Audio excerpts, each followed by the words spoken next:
그러면은 이제 7시가 됐으니까 슬슬 시작을 할게요. 저는 이제 약간 가끔 이렇게 물어봐 주시는 분들도 계신데, 사이먼 도미닉 님도 반갑습니다.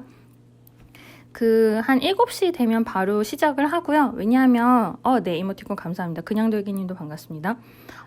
이렇게 일부러 시간 맞춰서 와주신 분들이 계시기 때문에 너무 사람들 올 때까지 기다리는 것보다는 바로 시작을 하는 편이에요.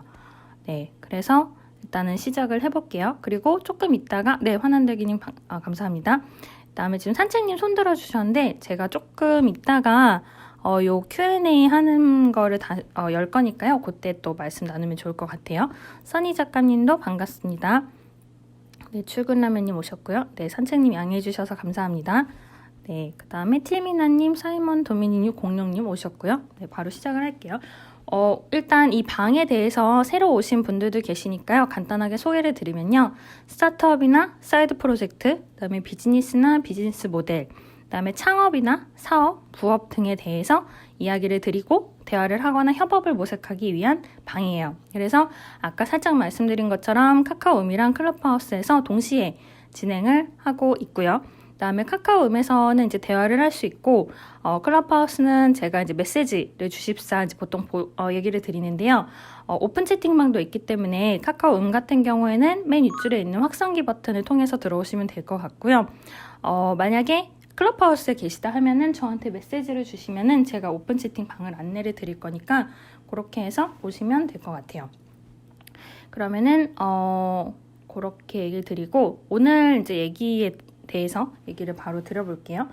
일단은 이제 오늘 제목은 큐레이션이에요. 큐레이션은 워낙 아는 분들도 많이 계실 것 같은데 조금 기존의 내용이랑 포함해서 얘기를 드리려고 하고요. 그리고 제가 일단 늘 하듯이 그 취지, 그 다음에 오늘 어떤 얘기를 드릴 건지에 대해서 얘기를 드리려고 해요. 잠깐 소리가 울렸어요. 그리고 일단 취지는요, 제가 예전에 구독에 대한 얘기를 드린 적이 있어요. 구독 비즈니스가 이제 이런 내용이다 라는 얘기를 드린 적이 있는데, 그때 사실 서브스크립션이랑 큐레이션이 이렇게 차이가 있어요 라고 당시 얘기를 했었어요. 그래서 여러분들도 어느 정도 뭐 그때 들으셨든 아니든 서브스크립션도 들어보셨을 거고 큐레이션도 들어보셨을 거예요. 그리고 예전에 이제 SNS란 이런 역사가 있지요 라는 얘기를 드린 적이 있는데, 그런 부분들과도 좀 맞닿아 있는 부분이 있어서 그것도 좀 이따 말씀드릴 거예요. 그리고 사실 컨텐츠나 컨셉이라는 어떤 기획적인 내용을 뭐 지난주, 지지난주, 이번 주 좀 얘기를 드리고 있는데, 그런 어떤 전략이라든지 혹은 컨텐츠를 제공을 하거나 컨셉을 만들어서 누군가와 기획을 하는 데 있어서 결국은 그런 컨셉이라는 게 큐레이션이랑 연결이 되기도 하거든요. 내가 뭔가 대량 생산을 해서 뽑아내는 게 아니면은 대부분은 약간 큐레이션의 개념이 들어갈 수 있어요. 그래서 그런 부분도 있고, 그 다음에 사실 요즘에는 또 이제 트렌드로 제가 뭐 구독 비즈니스도 얘기하고 플랫폼 비즈니스도 얘기하고 했는데, 그런 식으로 어떤 큐레이션도 많이 고려가 되는 게 요즘 트렌드인 것 같고요. 그리고 사실 지난주 금요일에 디지털 트랜스포메이션에 대해서 사실은 이런 개념이에요 라는 얘기를 드렸었는데, 그런 부분과도 마지막에는 조금 연관이 될 것 같아요. 그래서 제가 오늘 이제 여러 가지 얘기를 드리겠지만 1시간 안에, 근데 여러분들도 들으면서 그냥 뭐 그렇다 그런가 보다 하실 수도 있지만, 이 구독은 이제 구독이랑 제가 큐레이션이 다르다고 했는데, 이 구독은 큐레이션 개념이 있을까 없을까 라든지, 아니면 이 큐레이션은 구독의 개념이 있을까 없을까 하는 부분들을 직접 생각을 해보셔도 너무 좋을 것 같아요.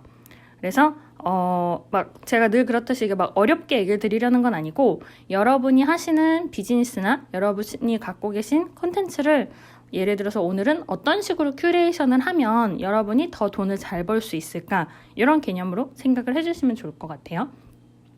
그래서 오늘 순서는 일단은 이제 아까 살짝 얘기 드린 것처럼 서브스크립션과 큐레이션이 이렇게 다르죠 하는 얘기를 드리고 나서, 큐레이션이 어떤 건지 좀 정의에 대해서 이야기를 드리려고 해요.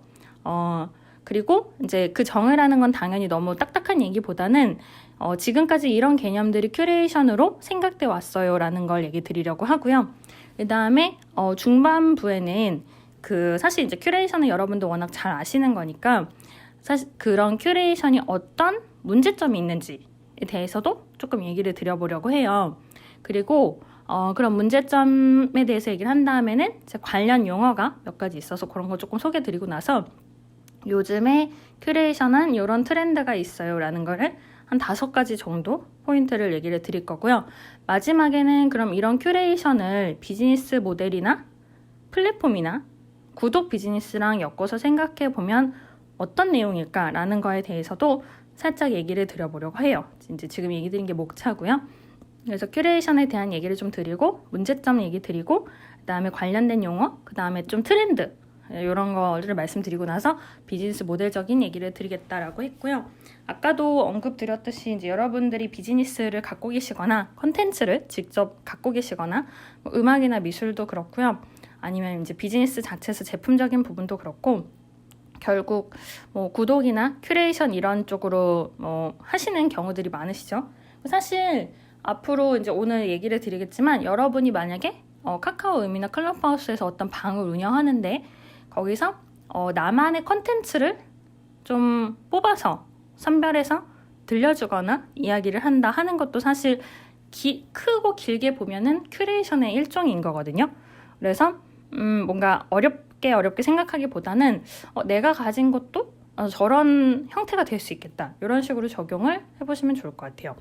일단 서브스크립션이랑 큐레이션이 모호해진 부분이 있어요. 왜냐하면 뉴스레터가 특히 그런데요. 서브스크립션은 정기적으로 뭔가를 주거나 제공하거나 받는 거고 큐레이션은 조금 편집을 해주거나 선별을 해주는 거예요.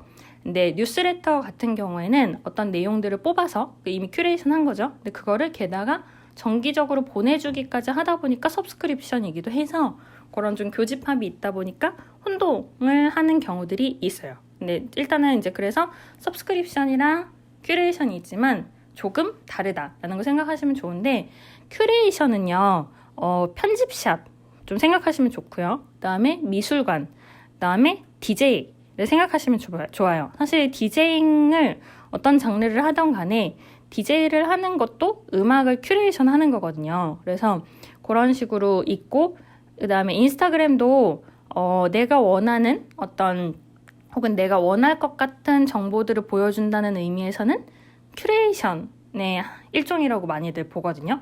그래서 이제 지금 말씀드린 것처럼 큐레이션은 편집샵, 미술관, DJ 이런 거를 생각하시면 좋은데 큐레이션의 정의가요. 사실 이런 단어가 이제 등장하는 게 이것도 한 10년 전, 15년 전 요즘에 스타트업들이 많이 나오면서 등장을 했어요. 새로운 비즈니스 모델들이 생기다 보니까 큐레이션이라는 단어가 등장을 하기 시작했는데 원래 이거의 어원이라 해야 돼. 기본적으로는 그 큐레이터에서 비롯된 거거든요.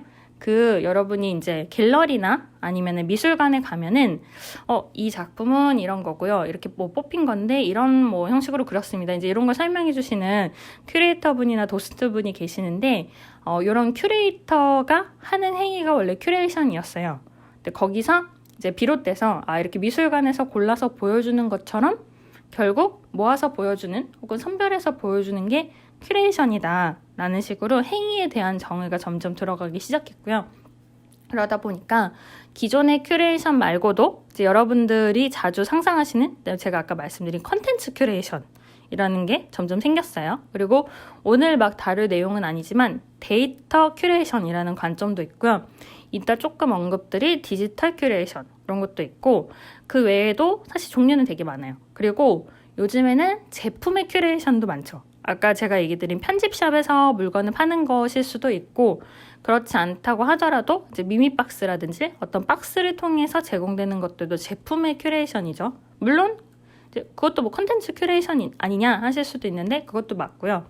그 다음에 시각적으로 큐레이션 된 무언가를 보여주는 경우가 있어요. 아까 제가 디지털 큐레이션이라는 얘기를 했는데 그런 식으로 뭔가를 모아서 보여주는 경우들이 있어요. 그래서 큐레이션은 굉장히 종류가 많고 근데 큐레이션이라는 단어가 이렇게 한 10에서 15년 사이에 등장하기 전에는 그냥 커스터마이징이라는 단어가 많이 쓰였어요. 퍼스널라이징이나 커스터마이징을 통해서 개인화를 합니다 하는 게 원래 있던 개념이었는데 이제 그게 조금 더 발전을 하다 보니까 지금 얘기 드린 것처럼 큐레이터의 단어를 이용해서 큐레이션이라는 단어가 등장을 하게 되고 그걸 통해서 이런 비즈니스 모델이 있구나 라고 얘기가 된 것 같아요. 그래서 이제 그런 부분이 일단 큐레이션의 기본적인 부분이고요. 그리고 나서 사실 이제 제가 아까 큐레이터를 예로 드리기는 했는데 뭐 전 시장에 있는 큐레이터 말고도 사실 어떤 그런 식으로 뭔가 정보를 모아서 보여주거나 하는 사람이나 행위를 큐레이터라고 많이 하기는 해요. 그래서 너무 이제 전 시장에 한정해서 생각하지는 않으셔도 좋을 것 같아요. 그리고 약간 이제 이따가도 다시 얘기 드리겠지만 이런 큐레이션이라는 게 사람들의 결정을 좀 도와주는 의미에서 비즈니스가 생겼다 하는 부분이 있어요.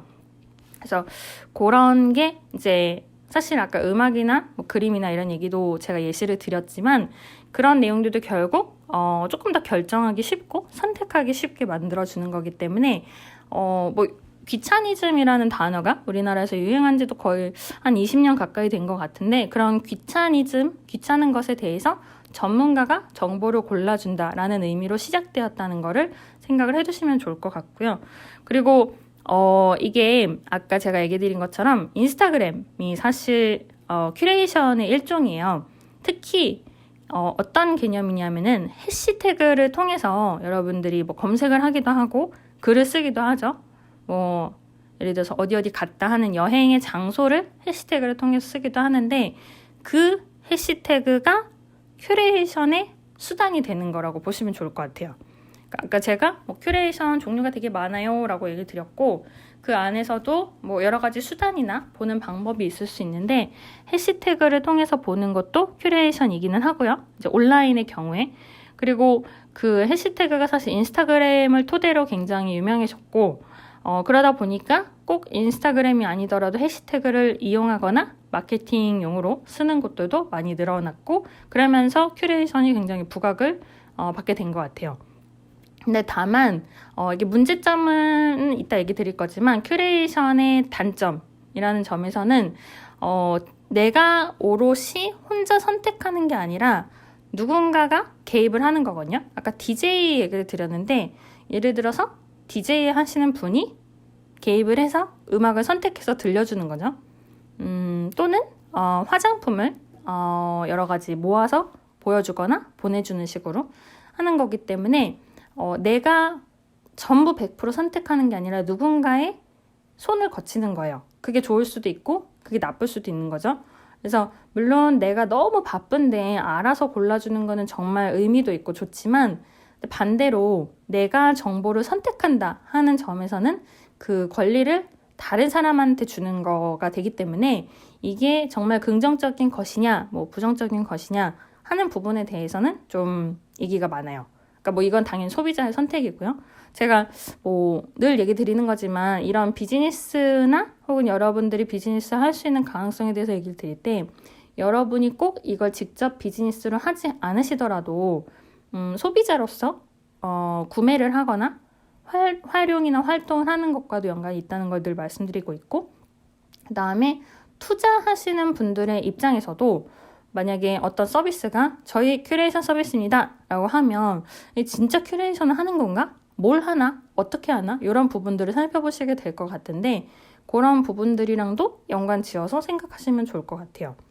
그래서 이제 아까 목차 부분에서 조금 말씀드린 것처럼 약간 관련된 어떤 용어나 트렌드를 조금 훑고 나서 포인트, 그다음에 앞으로 어떤 식으로 활용하면 좋을지 얘기 드려볼게요. 제가 그리고 아까 디지털 큐레이션이라는 단어를 썼어요. 근데 이것도 사실 여러분들이 되게 익숙할 건데 뭐 인스타그램 제가 지금 계속 예시로 들고 있는데 그런 어떤 디지털 상의 큐레이션도 물론이고요. 좀 멋진 디자인을 모아서 보여주거나 아니면 멋진 음원들을 플레이리스트로 보여주거나 하는 디지털 상에서 큐레이션을 해주는 게 디지털 큐레이션이라고 보시면 좋을 것 같아요. 사실 요즘에는 뭐 음악이나 미술 같은 경우에도 플레이리스트를 많이 모아서 보여주시죠. 아니면은 이제 내가 모은 이쁜 그림들이야 라고 해서 보여주는 게 핀터레스트이고요. 혹은 이제 그거 외에도 어떤 글을 통해서 뭐 제가 브런치를 쓰는 것처럼 어떤 글을 통해서 선별된 정보를 보여주고 있다면 그것도 사실 디지털 큐레이션의 큰 개념 중에 하나라고 볼 수 있을 것 같아요. 이제 거기에서 더 발전해서 물건이 집에 도착하기도 한다 하면은 이제 오프라인으로 확장이 되는 거고요. 근데 디지털 큐레이션 외에도 또 좀 용어는 이것저것 있어요. 뭐 순수 큐레이션, 그다음에 채널화 하는 식으로 이 큐레이션의 흐름 같은 게 되게 정의가 많이 있는데 이런 거는 꼭 단어를 알아야만 하는 건 아니니까 일단은 가볍게 넘어가 볼게요. 그리고 이런 그다음에 이제 디지털 큐레이션이 사실 요즘에 제가 언급드린 부분이 요즘에 아직 유행이 계속 사라지지는 않고 있어요. 그래서 예전보다 더 잘 어떻게 보여주느냐 혹은 어떻게 들려주느냐 그다음에 어떤 식으로 오프라인 제품이랑 연결하느냐 하는 건 있지만 이게 쉽사리 디지털 큐레이션이라는 분야 자체가 굉장히 역사가 얕기 때문에 바로 사라지지는 않을 것 같아요. 그래서 심지어는 페이스북에서 우리가 내용을 보잖아요. 친구 포스팅도 나오고 광고도 나오고 막 미디어들이 올린 뉴스도 중간중간 껴있죠. 그래서 사실 페이스북도 큐레이션 또는 디지털 큐레이션의 일종 아니냐라는 얘기도 많이 있어요. 그래서 아까 제가 이게 SNS 역사를 전에 말씀드린 거랑 연관이 있어야 하는 것도 사실 SNS도 일종의 큐레이션이라고 보는 관점이 많아요. 그래서 그냥 뭐 메신저에 메시지가 쌓이는 큐레이션이라고 볼 수 없지만 페이스북이나 인스타그램이나 이런 부분들은 좀 알아서 로직이 들어가거든요. 그래서 그런 로직이 들어가는 SNS는 큐레이션이다 라고 생각하시면 좋을 것 같아요. 이 로직이 결국 어떤 식으로 보여주나 하는 거죠. 근데 그런 게 없으면 오히려 큐레이션이 아닌 거고 사실 아까 제가 한 10에서 15년 사이에 이런 개념이 등장했어야 했는데 그 즈음부터 뭐 해외에서 그런 뭐 핀터레스트라든지 아니면 뭐 인스타그램 외에도 여러 가지 그런 사진을 보여주는 것들이 굉장히 많이 나왔었고 다만 사람들의 취향이 계속 바뀌니까 조금 많이 사라졌어요. 그런 이제 핀터레스트 외에도 플립보드라든지 몇 가지 뭐 정말 어떤 특정 이미지만 모아서 보여주는 게 많았는데 그런 건 좀 사라졌고 다만 음악을 틀어주는 서비스들도 예전보다 조금 사라진 건 있지만 그래도 그 부분은 이제 많이 남아있는 것 같아요. 좀 취향이 다양하게 플레이리스트들은 그래도 바로 사라지지 않고 좀 남아있는 것 같고요. 근데 결국은 이런 내용들에 대해서 결국 기사에 많이 다뤄지거든요. 뭐 좀 유명한 기업들이 뭐 이런 큐레이션을 했다 이런 것들이 많이 나오기는 하는데 결국 이제 그 기사에 좀 좌우되기보다는 내가 원하는 내 취향의 큐레이션이 뭔가를 살펴보는 게 일단은 좋은 것 같고요. 조금 뻔한 이야기일 수는 있지만 그리고 아까 제가 뉴스레터로 인해서 뭐 꼭 뉴스레터 탓은 아니지만 뉴스레터를 통해서 서브스크립션과 큐레이션의 구분이 모호한 부분이 있습니다 라고 얘기를 드렸는데요. 이거에 약간 시초가 되는 것도 이건 조금 알면 나이가 나오는 건데 RSS라는 시스템이 있었거든요. 이게 한 15년 전에 유행을 했어요. 아시는 분들은 조금 나이가 있으실 수도 있는데 이 RSS는 알아서 뉴스를 네, 제이드님이 웃고 계시네요. 네. 이 RSS는 뉴스들을 모아서 보여주는 거예요. 뭐 그게 이제 리얼타임일 수도 있고 아닐 수도 있는데 미리 어떤 제가 아까 해시태그 얘기한 것처럼 특정 키워드나 특정 내용에 대해서 모아뒀다가 보여주거든요. 근데 특정 내용을 모으기만 하면 큐레이션인데 그걸 주기적으로 저한테 이렇게 알림을 주기도 하니까 약간 서브스크립션 개념도 있었어요. 근데 그때는 지금처럼 막 이렇게 인터넷으로 혹은 웹사이트를 통해서 막 반응형이나 굉장히 멋진 어떤 사이트의 기술을 보여줄 수 아직 없는 시대였기 때문에 정말 그런 텍스트로 된 부분들을 많이 모아서 보여줬었고 그 RSS라는 최신 정보 자동 제공 서비스라는 것이 이런 큐레이션이나 서브스크립션에 약간 기초를 좀 닦아준 것 같아요. 그래서 그 RSS의 장점이 정보를 빠르고 쉽게 제공하고 개인형 맞춤 정보 배달하고 그다음에 콘텐츠를 재사용합니다 라는 게 이제 장점이라고 있었는데 결국 그런 부분이 큐레이션이랑 관련이 있는 거죠. 그래서 조금 그런 역사가 있었다 하는 거고요. 그러면은 이제 요거는 이제 큐레이션의 개념이고, 제가 아까도 얘기 드렸지만 뭐 여러분들 중에 큐레이션 안 들어보신 분은 잘 안 계실 것 같아요. 뭐 그냥 들어가더라도 살짝 들어보셨을 것 같기 때문에 큐레이션의 사례를 너무 뻔한 내용을 제가 얘기 드리기보다는 좀 문제점에 대해서 얘기를 드릴 수 있으면 좋을 것 같아요. 제가 얘기 드리는 문제점은 큐레이션이 나빠요가 아니고, 큐레이션은 무조건 문제점이 있어요도 아니고, 다만 큐레이션이기 때문에 생길 수밖에 없는 모순에 대해서 조금 얘기를 드릴까 해요. 한 4가지 정도? 일단 큐레이션 내에서의 문제점이 한 4가지 정도 있고, 큐레이션 외의 문제점이 1가지 정도 있는데요. 일단 큐레이션 내에서는 첫 번째는 아까 말한 선택의 폭이라는 부분이 있어요. 근데 폭 이전에 어떤 제한된 정보만 나한테 보여지는 거죠. 그래서 내가 모든 정보를 다 보고 판단을 하는 게 아니라 누군가에 의해서 이미 걸러진 정보를 봅니다라는 거가 좀 큐레이션의 특징이자 문제점으로 좀 보여지는 경우가 있고요. 두 번째, 구독을 생각했을 때요. 큐레이션도 있지만 구독이라는 걸 생각했을 때 그냥 내가 구입하는 구독이 있고, 큐레이션 되어서 구입을 하는 구독이 있어요. 무슨 얘기냐면은 좀 비싼 자동차나 아니면 가전의 구독이다 이러면은 어느 정도 제가 자동차나 가전을 고르고, 근데 이제 그거를 구독 형식으로 돌려주는 부분이 있어요. 뭐 아닌 경우도 있지만. 근데 큐레이션이 알아서 전부 자동으로 된 다음에 도착하는 구독들이 있죠.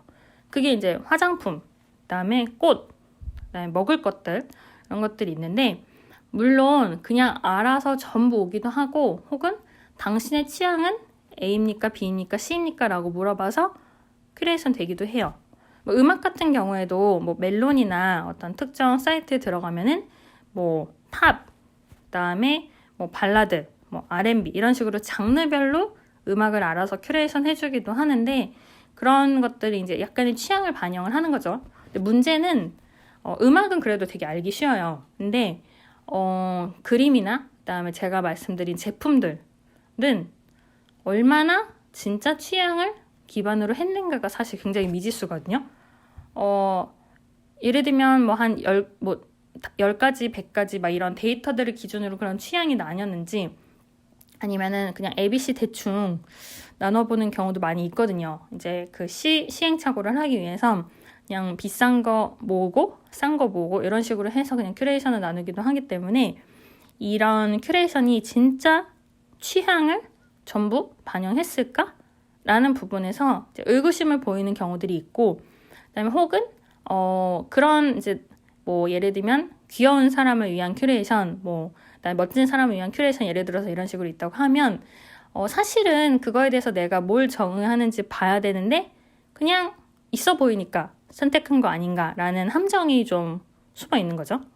뭐 화장품이라고 치면은 뭐 조금 흰색으로 좀 예시가 애매하고 좀 밝은 색으로 꾸며주는 화장품이 있고, 그 다음에 좀 어두운 색 혹은 이제 진하게 해주는 화장품이 있다고 했을 때, 이걸 정말 내가 취향으로 선택하는 건지, 아니면 그게 유행할 것 같으니까 선택하는 건지, 아니면 나는 선택을 아무것도 안 하는데 알아서 보내주는 건지, 이런 부분들이 되게 모호해요. 그래서 이 큐레이션이 정말 괜찮은 건가, 뭐 문제점 혹은 이슈가 있는 게 아니냐 하는 부분에서 이런 내용이 좀 있기도 해요. 조금 개념이 모호할 수는 있는데 어쨌든 내가 선택하는 게 아니다라는 거에 기반을 두고 있고요. 그다음에 세 번째가 정말 자주 거론이 되는 건데, 큐레이션은 재가공이다 라는 개념이 있어요. 그 큐레이션이 기존에 있는 것들을 모아서 보여주거나 보내주는 내용들이죠. 그러다 보니까 뭔가 제작을 하고 창출을 하는 건 아니에요. 그래서 이따가 조금 얘기 드릴 플랫폼이랑도 결국 연관이 되는 게, 이게 편집은 해줄지언정 창출을 하는 건 아니기 때문에 흔한 말로 짜집기라고 하죠. 근데 짜집기는 표준어가 아니래요. 표준어는 짜깁기인데, 아무튼 그런 식으로 편집이 되다 보니까 기존에 있는 거를 그냥 재가공한 게 아니냐라는 얘기가 있고, 그렇다 보니 요즘에는 AI에 기대하는 것들도 많이 있어요. 그러니까 사람이 이렇게 취향에 대한 부분을 명확히 판단을 못 해준다면 결국 AI가 잘 해주지 않겠냐라는 시각들이 많이 있어요. 그래서 제가 지금 얘기 드린 컨텐츠나 제품을 재가공하거나 편집하거나 모아서 보여주는 게 서비스가 진화한 것이냐 혹은 서비스가 퇴화한 것이냐 라는 개념들이 좀 있거든요. 근데 이 부분은 여러분도 여러분의 기준에서 생각해 보시면 좋을 것 같아요.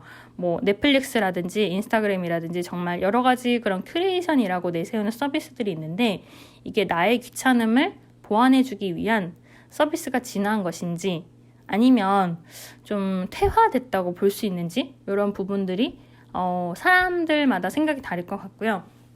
그 다음에 네 번째 하나 더 먼저 얘기를 드리면은 그 대상이 넓을수록 그 일단 정확도가 좀 떨어져요. 예를 들어서 아까 미미박스나 화장품 얘기를 했는데 20대의 직장인 여성을 위한 화장품입니다 라고 하는 거랑 여성을 위한 화장품입니다 라고 하면 좀 극단적으로요. 그러면은 아예 범위가 달라지죠. 근데 문제는 이 대상이 넓을수록 오차가 커지는 거예요. 20대 직장인 여성이라고 하면 뭐 갓 회사에 들어갔거나 이제 뭐 조금 야근을 시작하게 된 어떤 특정 상황에 대해서 시나리오를 짤 수가 있고 거기에 대해서 이런 분들은 이런 화장품을 원하겠다라고 생각을 할 수 있지만 여성이라고 하면 뭘 모아서 보여줘도 오차가 생길 수밖에 없겠죠. 이제 그런 좀 특징이 있어요. 이게 꼭 그래서 큐레이션이 나쁘다는 건 절대 아니고 그런 특징이 있는 거고 그리고 그 다음에 이제 큐레이션 서비스 내적인 걸 지금 말씀드렸는데 그 서비스의 겉에서 봤을 때는 하나 더 문제점 말씀드리면은 그 큐레이션 되면요 여러분이 그 사이트에 안 가게 돼요. 이게 좀 특징이에요. 그러니까 화장품을 모아서 보내준다 하면 화장품의 사이트에 점점 접근을 안 하게 되고요. 그 다음에 꽃을 모아서 보여주는 곳이 있어서 이용을 하게 되면 일부러 꽃집에 가지는 잘 않게 돼요. 물론 좋아하시면 갈 수 있는데 잘 안 가게 되죠.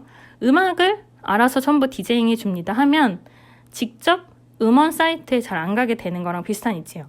사실 예를 들어서 이제 카카오미나 클럽하우스에서 음악을 틀어주시는 것도 굉장히 많고 저도 즐겨 듣는데 그러다 보면 사실 멜론에 접속을 잘 안 할 때도 많거든요. 그런 식으로 컨텐츠가 실제로 있는 곳에 잘 안 가게 돼요. 이미 다 정해져서 오기 때문에. 근데 그게 옳다 그르다는 절대 아니고 취향의 차이이지만 결국 더 많은 정보에 접근하지 못하게 되는 사람의 심리 같은 게 이 큐레이션의 어떤 이면에는 있다라는 거를 생각해 주시면 좋을 것 같고 이거를 그래서 필터 버블이라는 단어로 설명을 해요. 필터 버블은 필터에 내가 갇히는 거예요. 그래서 뭐 기업이 만든 필터든 어떤 사이드 프로젝트로 생긴 서비스든 간에 필터가 생기면 그 안에 점점 내가 갇히게 되는 거죠. 그래서 제가 이제 여러 가지 예시를 드렸지만 특히 이런 필터 버블의 예시로 자주 등장하는 게 뉴스거든요. 그래서 이제 저는 뭐 그냥 뉴스는 뉴스인가 보다 하지만 사람에 따라서는 뉴스도 뭐 국내 거든 해외 거든 취향이 다 있으시잖아요. 뭐 여기는 뭐 이런 어조로 좀 말해줘서 좋아. 여기는 이런 정보가 많아서 좋아 이러고 좀 취향이 있으신데 그렇게 해서 매체를 고르다 보면 그 매체가 다루지 않는 뉴스는 모르게 되는 거예요. 뭐 몰라도 될 수도 있지만 그래서 그런 식으로 좀 뉴스도 그렇고 다른 컨텐츠들도 결국 큐레이션 되기 때문에 그것의 근원에는 내가 가지 않게 된다 하는 특징이 있어서 이런 것도 큐레이션의 어떤 문제점 중에 하나로 얘기가 된다라고 보시면 좋을 것 같아요. 조금 어떤 이론적인 얘기일 수는 있는데 네, 참고가 되시면 좋을 것 같고 그리고 제가 지금 선택이 힘들다라는 얘기를 계속 반복을 했잖아요. 큐레이션에서. 절대 나쁜 건 아니지만. 근데 이제 그래서 이제 요즘에는 반대 차원의 단어가 등장을 하고 있어요. 그게 스마트 컨슈머고요. 이제 그 단어에 있듯이 알아서 직접 선택하고 구매하는 똑똑한 구매자.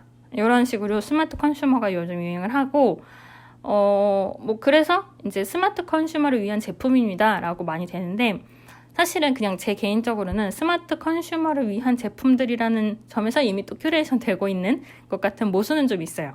그래서 큐레이션을 다 모아져서 오니까 이제 반대를 하지만 또 스마트 컨슈머를 위한 제품입니다라고 누군가를 위한다는 개념이 들어가는 시점에서 이미 또 큐레이션이 되기 때문에 그런 좀 특징이 있을 것 같아요. 그래서 아까 제가 얘기 드린 것처럼 이제 귀차니즘이라는 거를 좀 마케팅에 적극 활용을 하기도 하는데 어쨌든 큐레이션은 이런 특징이 있다 하는 거고요. 그러면은 또 조금 다른 얘기를 드리기 전에 일단 포인트를 잠깐 짚고 가면은 지금 중간쯤 왔으니까 여러분이 사용하시는 큐레이션이든 아니면은 만들고 계시든 아니면 투자를 하려고 보는 어떤 기업들이 제공하는 서비스든 간에 한 5가지 정도 얘기할 수 있을 것 같아요. 일단은 그 큐레이션이 무엇을 대상으로 하는가? 뭐 화장품인지 아니면 음악인지 그림인지 디자인인지 이런 부분들이 많이 있을 것 같은데 그런 대상에 대한 게 첫 번째 있고요. 두 번째는 아까 제가 얘기 드렸던 것처럼 취향이나 특징을 정말 잘 반영하고 있는지 그냥 얼렁뚱땅 집어넣은 서비스나 큐레이션은 아닌가 하는 점이 일단 두 번째고요. 그다음에 세 번째는 사실 큐레이션 한다고 하면 그냥 감으로 하는 게 아니라 데이터를 기반으로 해야 소비자들한테 설득을 할 수 있거든요. 이런 데이터를 통해서 사람들이 이런 걸 원하기 때문에 우리가 그런 취향에 대해서 이걸 제공하는 거야 라는 논리가 있어야 되는데 그런 거 없이 그냥 좀 괜찮아 보이니까 하는 식으로 막 디자인하고 모아서 보여준 경우가 굉장히 많아요. 작은 서비스들이 특히 그런데 뭐 그거는 당연히 시행착오에선 있을 수 있는데 결국은 데이터가 없으면 소비자들이 아무도 납득을 하지 않게 되는 결과가 오겠죠. 그리고 네 번째는 아까 큐레이션은 결국 재가공 아니냐 편집 아니냐라는 얘기가 있다라고 한 것처럼 어떤 직접 제작을 하지는 않더라도 새로운 가치를 제공해야 되는 거는 맞는 것 같아요. 왜냐하면 큐레이션이라고 해서 이런 걸 모아서 보여줍니다. 뭐 이런 게 있습니다라고 하는데 결국 그걸 통해서 내가 느끼는 가치가 전혀 없으면 뭐 듣거나 혹은 보거나 그걸 구매하는 사람들 입장에서도 너무 따분해지고 그러다 보면 이게 뭐 제품은 창조하지 못했어도 가치는 창조해야 되는데 그런 게 아닌 거죠. 그래서 그런 무언가를 창조하거나 창출하고 있나 하는 관점이 있고 다섯 번째는 그래서 그 큐레이션은 새로운 시장을 만들고 있나 하는 게 평가의 기준이 될 수 있을 것 같아요. 꼭 새로운 시장을 만들지 않더라도 큐레이션 자체가 굉장히 서비스가 잘 될 수 있어요. 매출이 충분히 오를 수 있고 너무너무 잘 될 수는 있는데 다만 혹시 소비자 입장에서 이런 큐레이션 서비스가 있는데 이게 정말 얼마나 좋은 걸까라든지 특히 투자를 하시는 입장에서 이 서비스, 이 기업은 정말 좋은 일을 매출적으로도 좋은 걸 하고 있나 봤을 때 결국 새로운 무언가를 창출했다라는 얘기가 나오기 힘들면 평가를 받기에는 또 고평가를 받기에는 힘든 것 같아요. 이제 물론 안정적인 매출도 중요하지만 그래서 다시 한번 짚어보면은 이 큐레이션이 정말 좋고 멋진 큐레이션인가 라는 거는 첫 번째 대상이 명확한지 두 번째 취향이나 특징이 잘 반영돼 있는지 세 번째 데이터 기반인지 그다음에 네 번째는 제품은 창조하지 않을지언정 가치를 창조하고 있는가 다섯 번째는 새로운 시장을 만들고 있는가 새로운 시장을 만드는 건 당연히 난이도가 지금 나머지 얘기 드린 것보다 너무 어렵고요. 근데 그럼에도 불구하고 어떤 시장을 만들어 가게 되면은 꼭 그게 처음 만든 서비스가 아니더라도 굉장히 평가를 받기 좋죠. 아까 미미박스 몇 번 예로 들었는데 미미박스가 막 처음 나온 화장품 큐레이션 박스는 아니에요. 근데 그래도 이제 여러 가지 뭐 나중에 좀 마케팅적으로 실수한 것도 있지만 마케팅적으로나 어떤 부분에서 잘한 부분이 있었고 그걸 통해서 우리나라에서도 화장품의 박스에 대한 인식이 굉장히 확산이 됐던 것처럼 어떤 새로운 시장을 만들어내느냐가 결국 좀 평가하는 데 있어서 기준이 되는 것 같고요. 여러분들이 소비자로서 이 서비스 정말 쓸만한가? 괜찮나? 할 때에도 그런 부분이 조금 기준이 되는 것 같아요. 그래서 이제 이런 어떤 큐레이션에 대한 포인트를 얘기해 드렸고요. 그거 외에도 조금 관련해서 등장하는 단어 살짝 짚고 그리고 나서 최근 어떤 트렌드가 있나까지를 하면 이제 오늘 얘기 드릴 수 있을 것 같아요. 일단은 관련 용어는 한 두어 가지 얘기 드릴 건데요. 큐레이션 얘기하면 가장 많이 나오는 게 햄릿 증후군이에요. 햄릿이라고 옛날 그 셰익스피어 아시겠죠? 그 다들 아실 것 같은데 햄릿 증후군이 뭐냐면은 선택을 못하는 거예요. 그 선택장애, 결정장애라고 우리가 요즘 많이 얘기하는데 결정을 못하는 거를 햄릿 증후군이라고 하고요. 그거에 대해서 큐레이션 혹은 큐레이션 서비스, 큐레이션 비즈니스가 발달하게 됐다라는 얘기가 있어서 일단 그런 단어가 있고요. 그 다음에 두 번째는 오픈마켓이 사실 큐레이션이랑 좀 연관이 있어요. 뭐냐 하면 처음에 우리나라에서 온라인 쇼핑몰이 막 활발하게 점점 이루어질 때는 이제 이커머스 시작한다 이때 처음에는 오픈마켓이었어요. 그냥 많은 사람들이 거기에 제품을 넣고 판다라는 게 원래 마켓의 이커머스의 초반의 모델이었는데 거기에서 이제 점점 그냥 제품을 때려 박아서 보여주니까 사람들이 잘 안 사죠.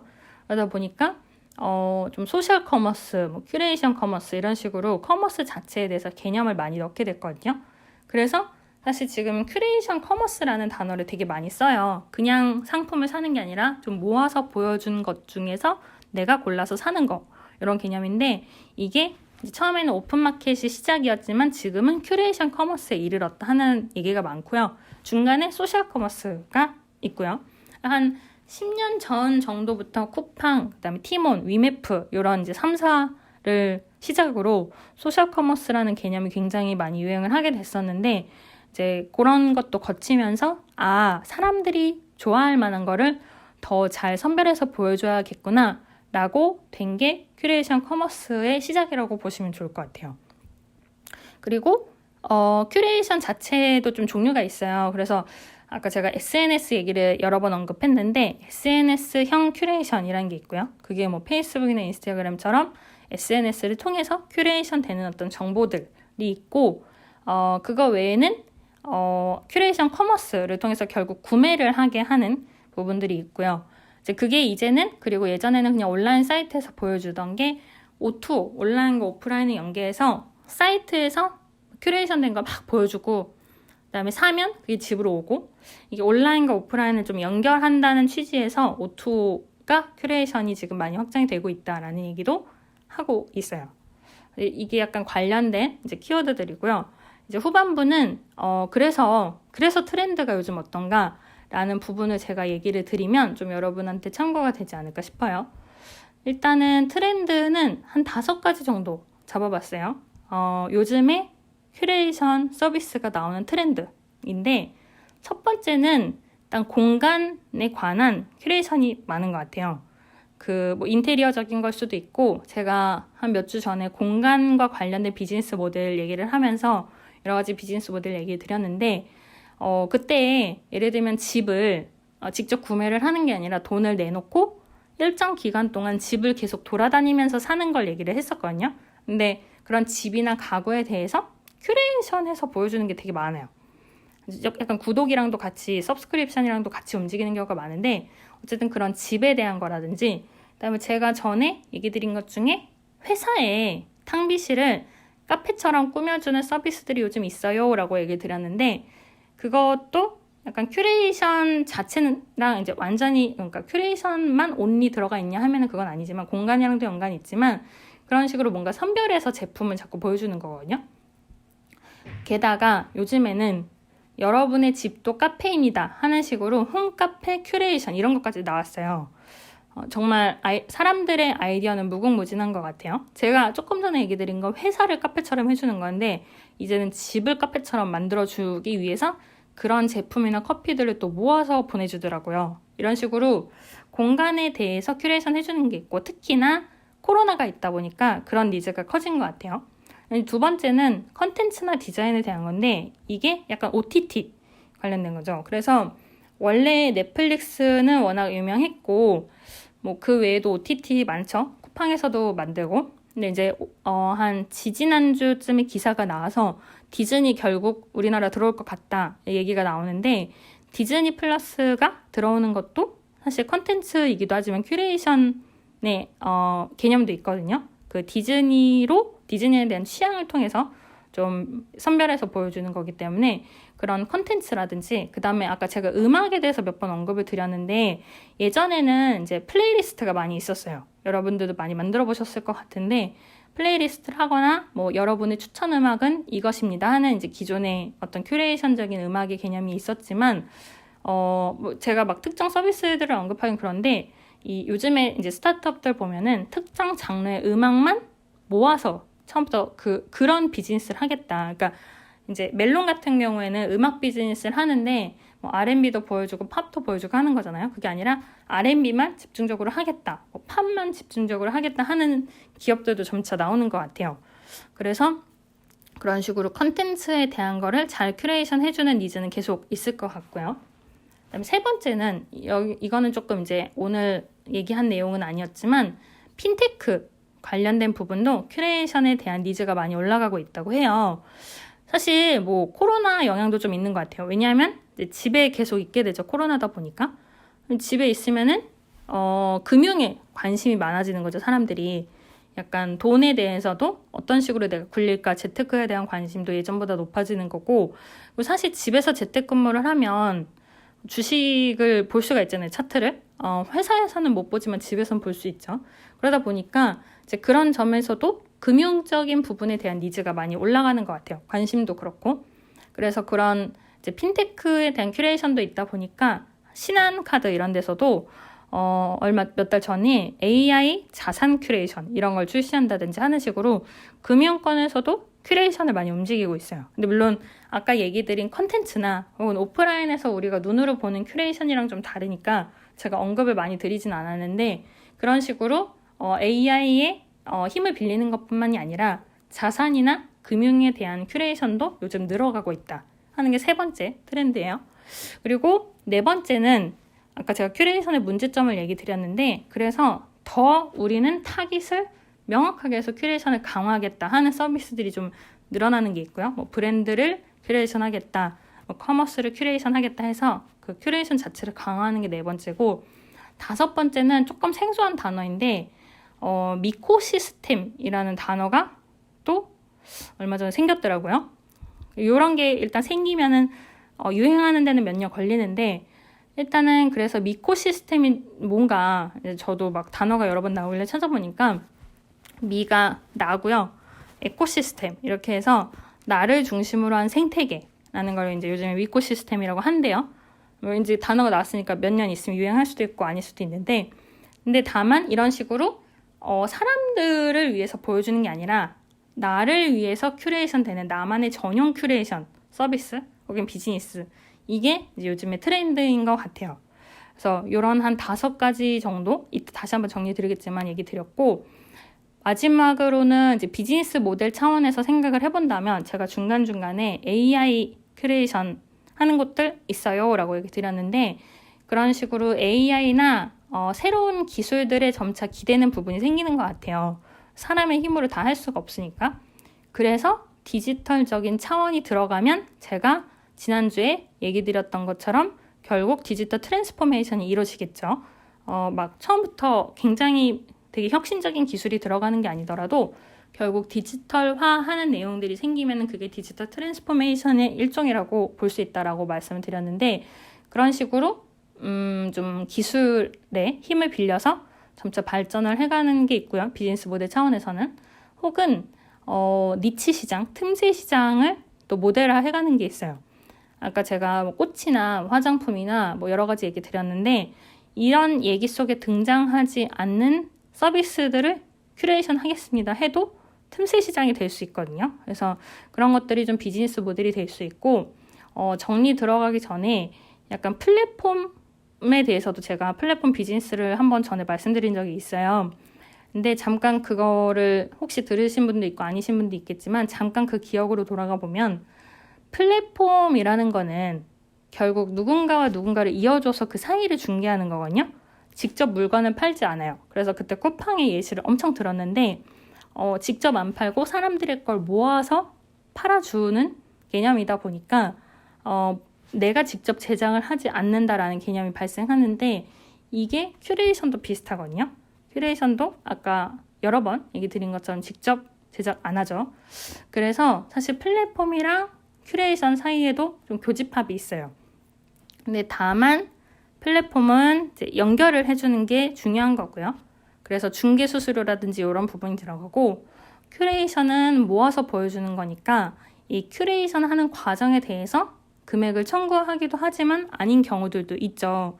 그래서 사실 뭐 좀 모아서 보여준다고 해서 막 돈 많이 내세요 하면 사람들이 되게 싫어할 것 같기도 하고요. 뭐 그 정도는 당연히 해야 되는 거 아니냐라고 좀 그 가치에 대해서 평가를 해주시는 분도 있고 아닌 분도 있을 것 같은데, 다만 그런 식으로 플랫폼이랑 큐레이션은 약간의 공통점도 있고 차이점도 있다라는 부분이 포인트가 될 수 있을 것 같아요. 그래서 약간 이제 오늘 얘기 드린 거 한번 간단히 짚어보고 나서 여러분이 코멘트 있으시거나 질문 있으시거나 하면은 그런 거에 대해서 또 좀 얘기를 나눠보면 너무너무 좋을 것 같아요. 일단은 이제 오늘 얘기 드린 내용은 큐레이션에 대한 좀 전반적인 얘기를 드렸어요. 근데 요거의 계기가 된 거는 예전에 구독에 대해서 서브스크립션과 큐레이션이 다릅니다 한 얘기를 드렸고, SNS나 뭐 디지털 트랜스포메이션 외에도 컨셉이나 컨텐츠를 결국 모아서 보여주는 건 큐레이션이죠 라는 부분에서 시작을 했어요. 그래서 서브스크립션은 정기적으로 오는 거지만 큐레이션은 선별을 하는 개념이다 라는 게 좀 차이가 있고, 당연히 둘이 합쳐진 서비스들도 많고요. 뉴스레터처럼. 그리고 큐레이션의 정의는 큐레이터라는 미술관에서 작품을 보여주고 설명해주는 데서 단어가 비롯이 됐다라는 얘기를 드렸어요. 그리고 거기서 해시태그, 인스타그램에서 해시태그도 결국 큐레이션의 일종이고, SNS도 로직을 가지면 큐레이션이 될 수 있다. 페이스북이라든지 내가 원할 만한, 내가 보고 싶어 할 만한 것들을 최대한 상단에 끌어와서 보여주는 것 자체가 이미 큐레이션이다 라는 얘기를 드렸어요. 그리고 이제 요즘에 유행하는 개념들 중에 디지털 큐레이션 이어서 온라인을 통해서 뭔가 큐레이션 개념을 보여주거나 제공해주는 것들도 있다 라는 얘기를 드렸고, 그리고 이런 큐레이션의 어떤 좀 기초가 됐다고 볼 수 있는 것들 중에 하나가 RSS라는 자동으로 정보를 수집해서 메일을 보내주는 시스템이 15년 전 정도에 유행을 했다는 얘기 드렸어요. 이제 거기에서 좀 서브스크립션이나 큐레이션이 좀 기초가 된 부분이 있을 거다라는 얘기를 드렸고, 중반부에는 큐레이션이 가지고 있는 문제점을 좀 얘기를 드렸어요. 꼭 큐레이션이 나쁘다 하는 건 절대 아니고, 큐레이션을 통해서 어떤 선별이 되다 보니까 모든 거를 내가 판단하거나 내가 보고 결정할 수 없다라는 얘기를 좀 드렸죠.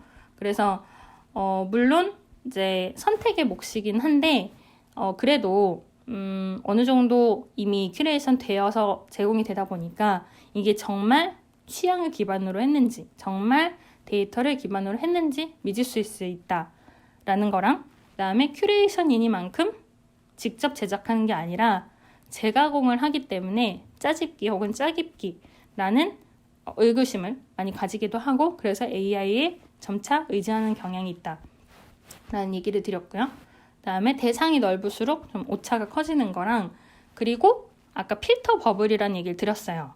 뭐냐면 다 필터링해서 보여주니까 소비자들이 필터 속에 갇히게 되는 거를 필터 버블이라고 하는데, 내가 원하는 거를 알아서 선택하는 게 아니다 보니까 그 내가 선택한 서비스에서 필터링 한 것밖에 내가 볼 수 없게 되는 얘기 드렸죠. 이미 다 정해져서 오기 때문에 음원 같은 경우에 플레이리스트가 있으면 그 음원 사이트에 잘 안 가게 되고, 카카오미나 클럽하우스에서 디제잉 해주거나 음악을 들려주는 곳이 있으면 직접 음원 사이트로 잘 안 가게 된다 하는 얘기를 드렸어요.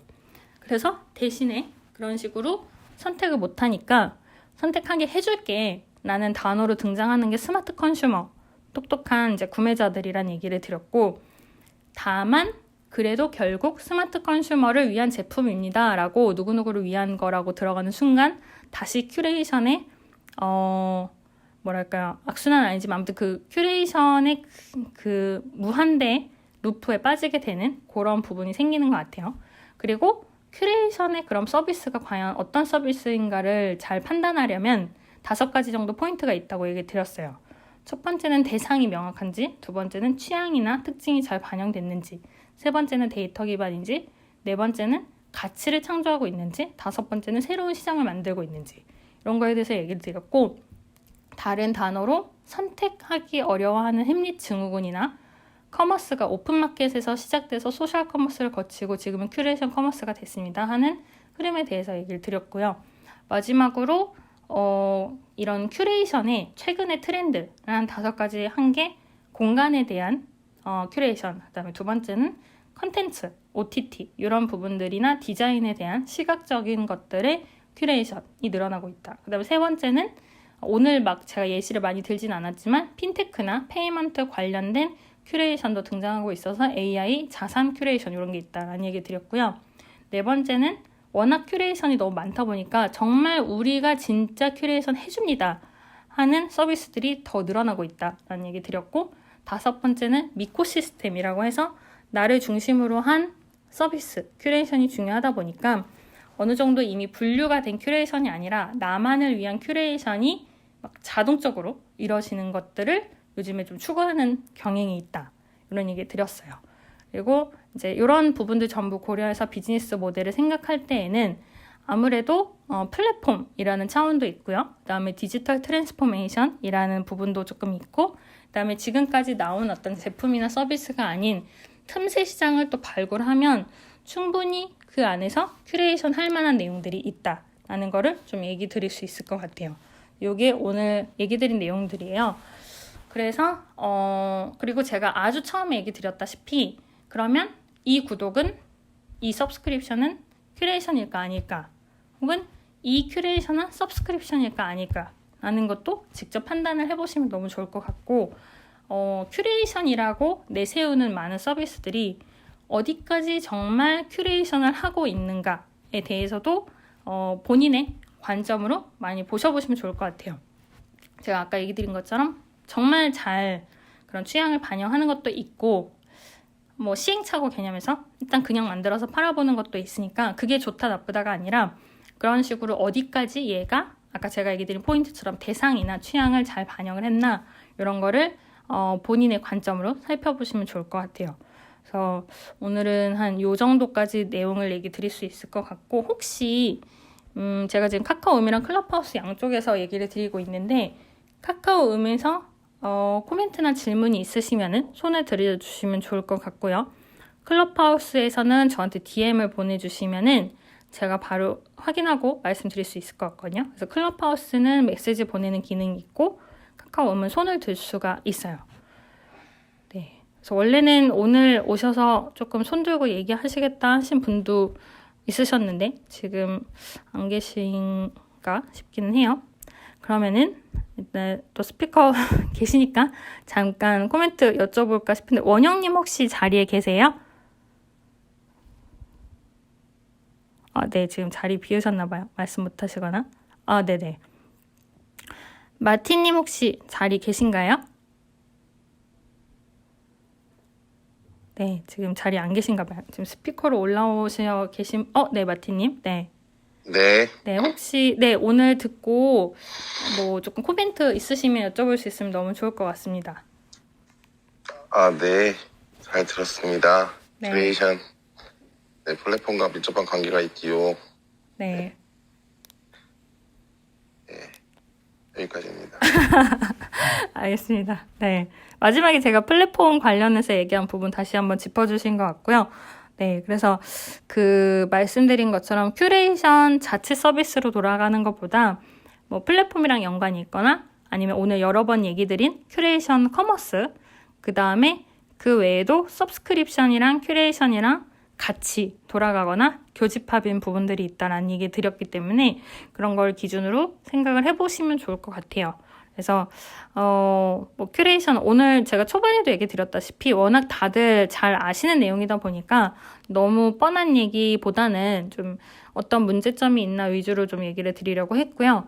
혹시 이제 여러분들이 조금 이런 부분은 잘 모르겠다 혹은 더 알려주면 좋겠다 등등 코멘트들이 있으시면은 그런 거는 또 채팅창을 통해서 말씀 주시면 좋을 것 같습니다. 지금 네모님 감사해요 라는 분이 스피커 요청을 주셔서 제가 초대를 드렸어요. 안녕하세요. 네, 안녕하세요. 네, 반갑습니다. 항상 이렇게 좋은 콘텐츠를 무료로 제공받을 수 있어서 너무 감사드리고요. 감사합니다. 저는 지금 영상 쪽에서 일을 하고 있는데 네. 좀 궁금한 게 있어서 이렇게 올라왔어요. 네, 감사합니다. 네. 예를 들어서 이제 큐레이션 같은 경우 유튜브에서는 어쨌든 자동으로 내가 이 영상을 보게 되면 거기에 맞는 취향을 이제 자동적으로 띄워주는, 어떻게 보면 AI가 이렇게 네. 하고 있는데, 네. 그럼 앞으로 이제 이런 부분이 더 심해지면은 사람이 하는 큐레이션은 일자리는 더 축소되지 않을까라는 궁금증이 있었거든요. 네. 네네. 네. 질문 너무 감사합니다. 일단은, 지금, 아까 둘기님이셨던 것 같아요. 지금 레모님 감사요님으로, 닉네임 바꿔주셨는데, 먼저 질문 주셔서 너무너무 감사드리고요.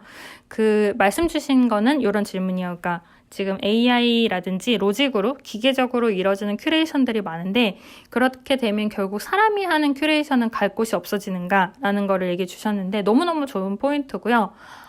약간 이 부분은 사람들마다 생각이 다를 수는 있는데 저의 개인적인 소견을 말씀을 드리면은 저는 그래도 사람이 하는 큐레이션은 아직 많이 남을 것 같아요. 왜냐하면 사실 기계적인 부분에서 많이 사람이 할 수 있는 논리적인 선택은 AI가 많이 따라왔고요. 물론 감성적인 부분도 AI가 많이 진행은 하고 있지만 사람들이랑 대화를 할 때요. 감동을 주는 포인트나 복선을 깐다든지 어떤 인스피레이션을 주게 되는 포인트들이 있는데 그게 늘 동일하지는 않거든요.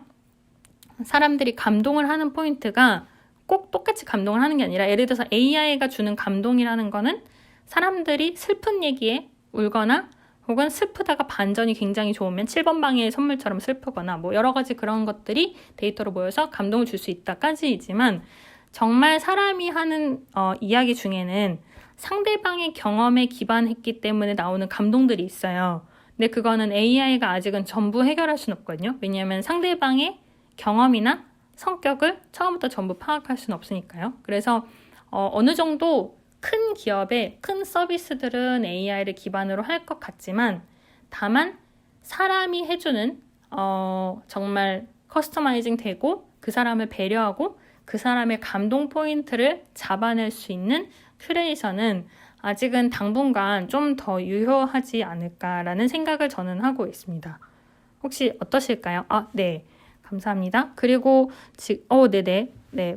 지금 이모티콘으로 오케이라고 알려주셔서 너무너무 감사합니다. 그리고 지금 이제 제니퍼님이 클럽하우스에서 질문을 주셨어요. 신뢰할 수 있는 큐레이션을 선택하는 기준이라고 말씀을 주셨는데 이제 저의 개인적인 기준 같은 경우는요. 이것도 좀 사람들마다 다를 것 같기는 한데 일단은 아까 얘기 드린 제가 취향을 얼마나 반영했는지가 중요한 것 같아요. 무슨 얘기냐면은 큐레이션 해주는 종류는 하나일 수도 있고요. 10개일 수도 있어요. 당연히 뭐 자본이 많은 서비스면은 막 10가지, 20가지도 큐레이션 해줄 수 있고 처음 시작했으면은 한 가지만 큐레이션 해줄 수는 있는 것 같은데 그게 정말 어떤 타깃을 명확하게 설정을 한 게 눈에 보이면 얘네는 좀 작은 기업이더라도 이런 취향이나 이런 데이터를 앞으로 모으려고 열심히 하고 있구나라는 게 좀 보일 것 같고요. 근데 그게 아니면은 아무래도 조금 아까 얘기 드린 여러 가지 큐레이션의 특징상 회의적인 부분은 생길 것 같아요.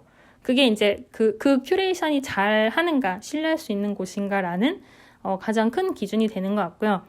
다만 그럼 실제로 구매를 하는 거는 무엇일까 했을 때 신뢰는 당연히 너무 중요한 거고요. 그리고 나서 나의 귀찮음을 가장 덜어주는 큐레이션을 결국 저도 찾게 되는 것 같아요.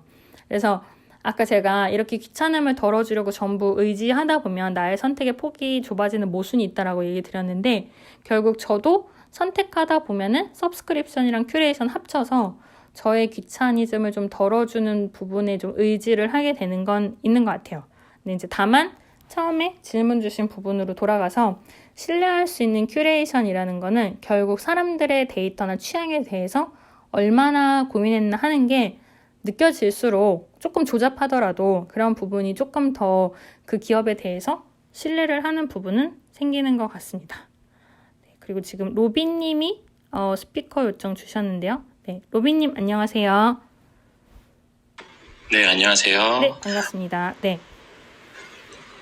네, 레오님 방은 처음 들어왔는데 이렇게 좋은 컨텐츠를 풀고 계셨군요. 네, 일단 감사드리고요. 네, 저도 감사합니다.